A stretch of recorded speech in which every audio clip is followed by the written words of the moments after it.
have a good day. Alright. Eka muna. Nandito na tayo sa location ng ating titirahin. Shoutout sa Adaw family. Naimbitahan tayo dito para tirahin itong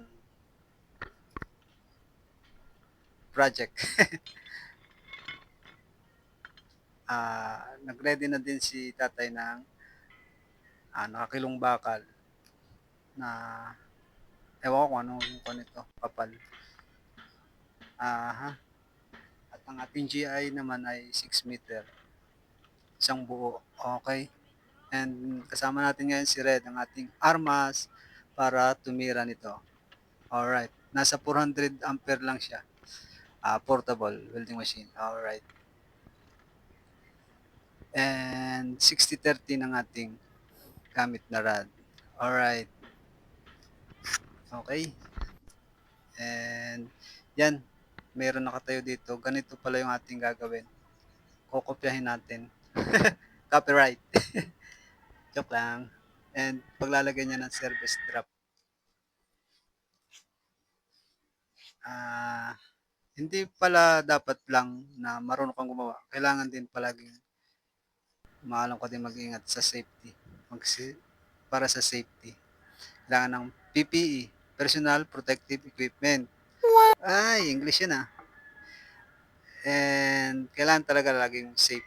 Kailangan natin ng mask o shades para sa mata. And long sleeve para sa balat, matalsikan ka ng pinag-weldingan habang nagwe-weld ka.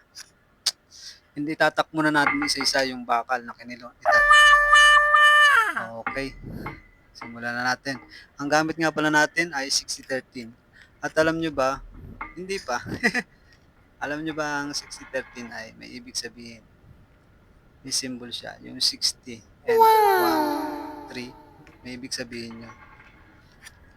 And papakita ko sa inyo kung ano ibig sabihin.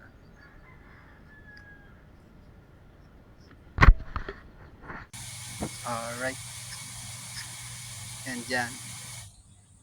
Neon weld. Electrode 60-30. Yung 60 ay para sa tensile niya sa KSI. Kung kaya niyang hinangin. Kung maganda to sa makakapal. Sa mga... And yung 1 is sa all position, 6G. Pwede sa flat, pwede sa horizontal, vertical overhead. And yung 3 is a flux. Yung sa flux coated. Stick lang natin gamit. Okay, let's go. Dami nang nasabi. And susukatin din natin yan para medyo hindi masagwa tingnan, para medyo pantay-pantay kahit pa paano. Gamitan natin ng metro. And siguro nasa 50 lang. 50-50 yung agwat niya. Okay. And sabi nga, naalala ko bigla, yung sabi sa amin ng instructor, the best way is the safe way. And think before you act. Okay. Tinak muna natin, tapos saka natin pinol wheel. Ilagyan din natin ito yung babaon sa semento o sa lupa, sa bubusan ng semento nila, pinalagyan nila ng ganito. And shout out sa tatay, Adaw. Alright. And okay na full wheel na natin. Hindi ko na napakita yung pag-full wheel ko. And dyan, nilagyan din natin yung sasabitan ng kulay brown na paglalagyan ng service drop. And yung dulo ng GI, kinat natin ng paislan. Tapos saka natin pinukpok, tapos minilding para hindi pasukan ng tubig kapag nakatayo na. Kung mapapansin nyo yung dulo ng GI. And ito yung brown, ito yung paglalagay ng service drop. Pwede siyang ugutin para kung sakaling yan, ganyan.